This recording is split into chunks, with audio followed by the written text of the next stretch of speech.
Welcome back to the channel. Today I'm sharing how you can create your winning offer so that you can scale your brand from 6 to 7 figures and beyond. Specifically, I'll be sharing why you need a winning offer, how to easily refine or create your offer so that you can attract the highest value customers to your brand, how you can turn your winning offer into a value ladder so that you can expand your impact and income and scale to 7 figures, how you can package up your offer so you can easily market and make more sales. And as always, I'm sharing the costly mistakes that you can avoid by following a few simple tips. Let's get into it. Now, to scale your brand to 6 figures, you probably already have some semblance of an offer. So if you're looking to scale or you feel like your offer is not quite there yet, here's what you can do to make sure that you are marketing a winning offer to your audience. The first thing you need to do is start with your ideal customer profile. Your ideal customer profile is the one person that you are trying to reach with your offer. If you don't have a profile yet created for your best customers, you can watch this video right here to learn more about what you need to do to get this set up for your brand. The next thing that you need to do is take this understanding of your ideal customer and to figure out what is the most valuable pain point that you can solve for them. Now, I'm not saying that you're solving their biggest problem, just the biggest problem that you're capable of solving. Once you have this idea, you need to talk to customers and prospects to see if this is something that resonates with them. A lot of times, the idea that you have in your head looks different in the minds of your prospects and customers, so having actual conversations with them will be very helpful to you as you create your winning offer. Now, if your offer isn't right for your existing customers and clients, or if you're starting a new business, how do you get this information? Well, you can actually do market research. And this is something that I do when I start a new product or service, which is simply to put out a call and say, hey, I'm working on something new. Is there anyone who fits XYZ criteria? Who wouldn't mind jumping on a quick call with me so that I can get your thoughts on this and learn a little bit more about you and how I can help you better? And this is really helpful. I'll give you an example from my personal business. I was thinking about launching a VIP week offer. And when I got on a call with a prospect that this would be perfect for, I found out that just wasn't what they needed at this stage in their business. And so I was able to quickly pivot without spending a lot of time on the front end, like setting up all these systems and marketing, maybe even spending money to market this offer, just to find out that it wasn't as helpful as I thought it was. So understanding your ideal customer is the first step, but you don't want to stop there. You want to really have conversations with people, existing customers, prospects, or do marketing research so that you can come into your offer creation as prepared as possible. At the end of the day, your business exists to help other people. And so by actually talking to the people that you're trying to help, you'll learn a lot more about what they're looking for. After having all of these conversations with your customers, prospects, and market research participants, you'll have a pretty good idea of the problem that you can solve for your customers. And once you do, you can begin packaging it up into your offer. Now, there's something really important that I want to share with you, and it's that creating a winning offer takes time. When you go through this entire process to create your winning offer, you're going to tweak and refine it over time so that it continues to get better and better, increasing your conversion rates. And that means you will make more and more money as time goes on. Now, one of the key components to testing is how you're actually packaging up your offer. And so let's talk about that now. To create a winning offer, you need 3 things. The first is a clearly understood benefit. The second is a name. And the third is a dedicated buyer journey. So let's talk about each of those now. When I say that your offer needs a clearly understood benefit, I mean that not only do you have to do something for your customer, but they have to understand what you do or the value that you provide. And of course, this is true for service-based businesses, but it works for e-commerce as well. I like to use the example of a toothbrush. If you're selling a toothbrush online, people have to understand what's different about your toothbrush, why they should buy your toothbrush. Not only this, but the benefit needs to be explained in words that your ideal customer uses themselves. Now, when I say that your offer needs a clearly understood benefit, I mean that your offer needs to be targeted towards your ideal customer. The benefit is explained in their own language, and your ideal customer understands the problem that your offer solves. Let's take a real life example. If I told you that my program, Marketing Accelerator, fixes your business, You would have a lot of questions. What do you mean it fixes my business? It doesn't really need fixing. Are you fixing it from an operations perspective, a marketing perspective, a sales perspective? How are you fixing it? I'm not clearly communicating to you the value of Marketing Accelerator. Whereas if I say Marketing Accelerator helps you scale your business to 7 figures with marketing strategies that actually work. That's pretty specific. Not only do I call out your desired outcome, which is to scale your brand to 7 figures, I call out your pain point as well, marketing that doesn't work. Not only this, but that statement positions Marketing Accelerator as the solution. The value proposition is clearly explained in that statement. Marketing Accelerator helps you scale your brand to 7 figures with marketing strategies that actually work, meaning you clearly understand the benefit of joining. Marketing Accelerator is currently free to join, by the way. Link is in the description. Now, the second thing that a winning offer needs is a name. And a mistake that I used to make when I first started out in business about 10 years ago was I really wanted my names to be super cool and catchy. And if that's your vibe, then sure, name your offer something cool and catchy. But if you're trying to scale and scale quickly, you'll need something better. A good name explains what your offer does or clearly shares the outcome that your offer provides. So, for example, one of my coaches has a program called Scale to 5K. Pretty self explanatory what's going to happen when you join that program.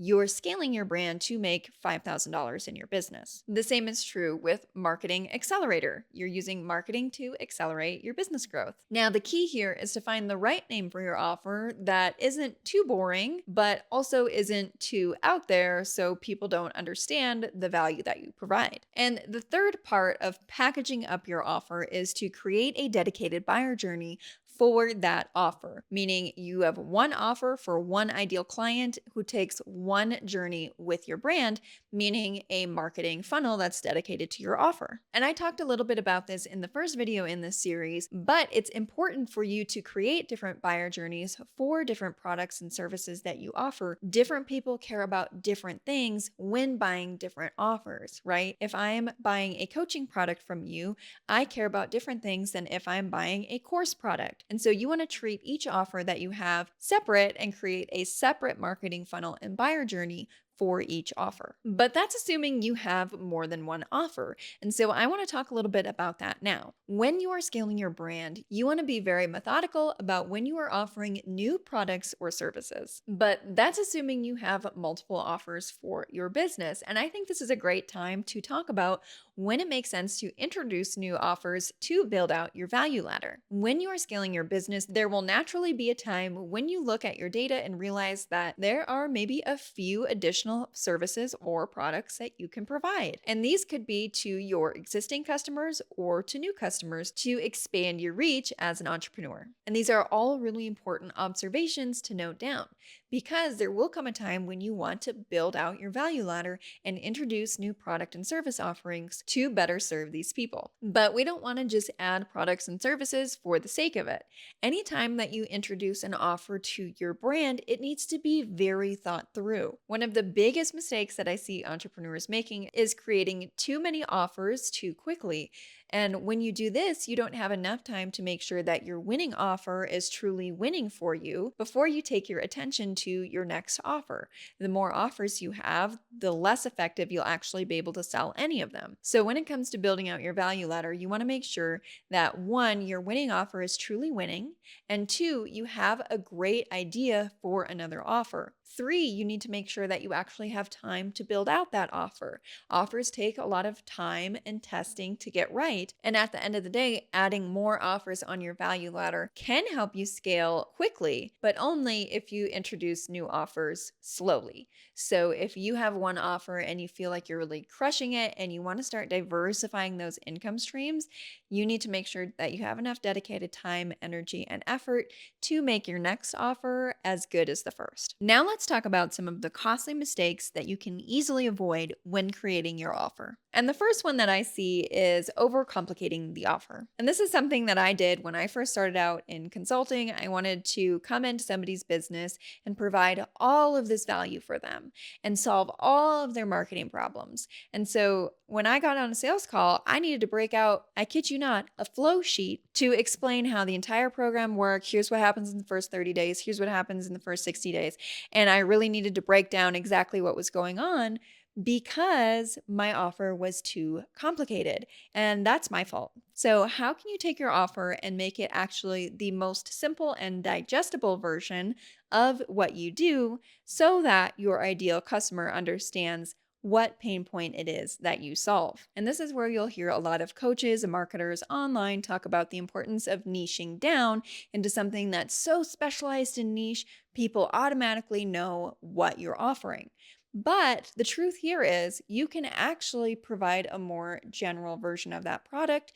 It can be well received and you can make a lot of money as long as you package it up right and don't overcomplicate your offer. But if you're not niching down, you may run into the second common mistake that I see, which is not differentiating your offer. So let's take a classic example here, which is a marketing agency.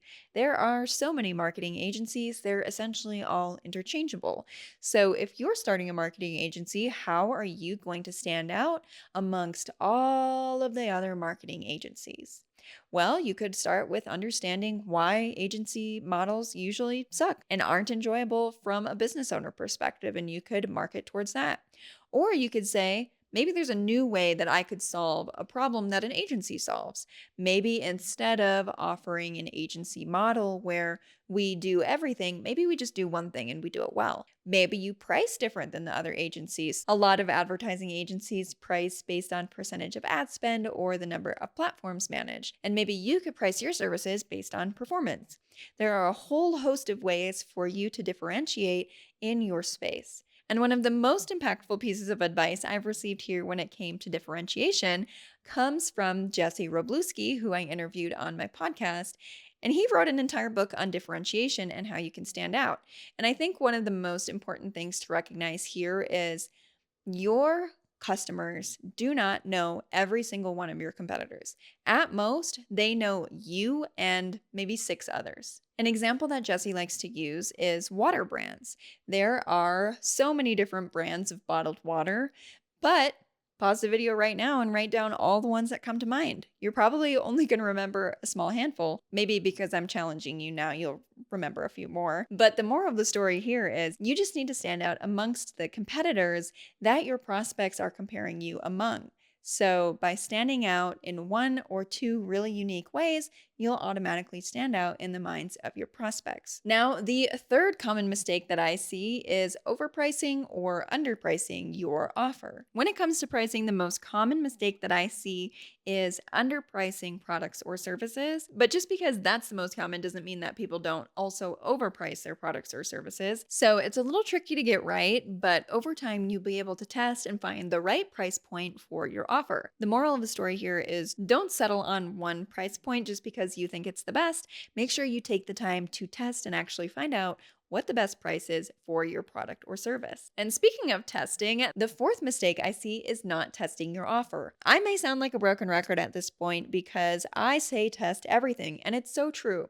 When it comes to marketing, you're running a million little experiments and you're always trying to test and learn what's working and what will work even better than that. And the same is true when it comes to your offer. So once you have a version of your offer that you like, make sure that it's not chiseled in stone. Make sure things are flexible, and as you learn what works better, incorporate that into your offer. Incorporate new messaging, new positioning, and continue to make that offer better and better over time. Now, one of the things that you might uncover in your testing is the fifth mistake that I see, which is focusing too much on the features and not enough on the benefits. One of the things I shared in my ideal customer profile video is the importance of understanding what your product or service means in the life of the person who's purchasing it. So going back to our toothbrush example, I once purchased a toothbrush from an Instagram ad that cost about $100. And I did this because they knew exactly the pain point that I was having. My old electric toothbrush was gross. There was like a little hole in the bottom that sat on the charger. And what happened is like toothpaste gunk would get stuck in there. And so if you set it on your counter, it would like leak toothpaste goo all over your counter.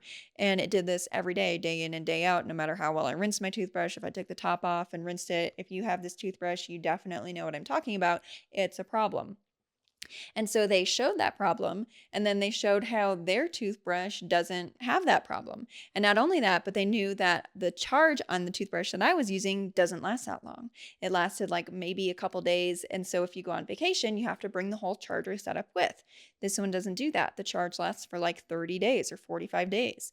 Not only that, but they talked about sustainability. A lot of people don't like the plastic toothbrush heads that you just throw away. And you can see here that over the course of one Instagram ad, they spoke to every single pain point that I was having with my toothbrush. There were more. I could keep going. And they showed how their toothbrush, their offer, was better than the one that I was currently using. And as such, I bought the toothbrush. I got it home. My husband loved it. I bought him one. Like, so clearly their offer worked. Now compare this to an ad that talked maybe just about the features of the toothbrush. It's an aluminum toothbrush. Okay. It charges when it sits on the thing like this. Okay. It has a big battery. Okay. Like, I'm not getting excited about this, but like you clearly saw how excited I was when I was telling you how great this toothbrush is because it solved all of my problems. And so when you focus more on the benefits and less on the features, and like your features are great, I'm sure of it, but the benefit is the outcome of the features. The benefit of me not having to bring a charger with on vacation is an outcome from the feature of having a good battery and a long battery life. So don't focus too much on the features. Instead, translate those into what it means for somebody who is purchasing your product or service. The sixth costly mistake that I see founders making when it comes to creating an offer is ignoring the marketing funnel. Now, when it comes to creating offers, even when you expand your value ladder, you should have one offer for one ICP, and you should have one marketing funnel that supports that offer.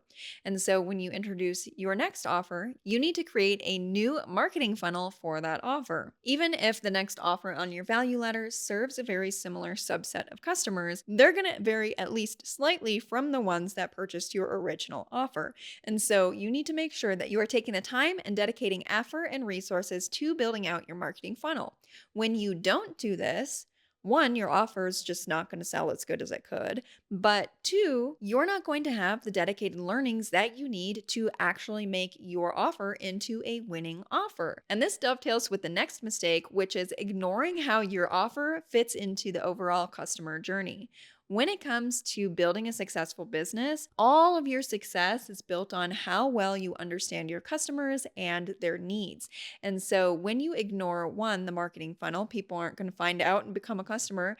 And two, the customer journey, people aren't going to understand how this fits into the overall context of your offer suite. So for example, if you have an information product and a consulting product, you need to make sure both of those fit clearly into the customer journey, and you have taken the time to create marketing funnels for each of those, because you need to clearly communicate not only the value of your offer, but how that fits in the overall context. Should I just buy your information product, or should I hire you as a consultant? I really don't understand when I should do both. If you ignore the customer journey, people aren't going to understand when to do one over the other. And so by saying, I got you, if you are XYZ, then go to the information product. If you are ZXY, then consulting is right for you. And so you need to understand for yourself how things fit together, and you need to be able to clearly explain this to your prospects in the language that they speak. Now, creating your winning offer is just one step in scaling your brand to 7 figures. And this video is part 3 in a 14-part series helping you scale to 7 figures. Make sure you hit the subscribe button so you don't miss the next video in the series, and you can catch up on what you missed here. Thank you so much for watching, and I'll see you in the next one.